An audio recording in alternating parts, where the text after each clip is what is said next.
Let me start with you, Dr. Kim. Could you explain some of the challenges that endoscopists face when you're trying to find adenomas in the colon? I mean, the biggest challenge with the colonoscopy is simply to do with the simple anatomy of the colon. I mean, it'd be ideal and wonderful if the colon was just a simple hollow tube and you get to the end of the tube and you just simply withdraw the scope itself.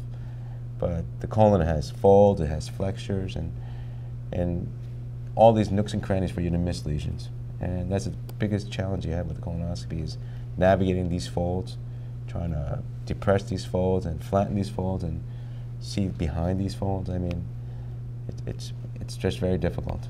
And with that, there's always going to be, no matter how good you are, there's always going to be a little bit of operator dependence. And so there's always going to be a certain slight miss rate that you're going to have with the colonoscopy.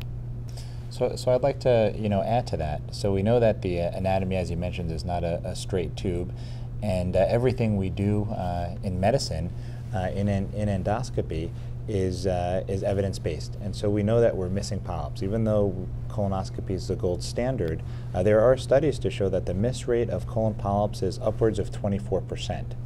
To take that a step further, there were studies with CT colonography showing that we're missing 2/3 of polyps on the back sides of folds.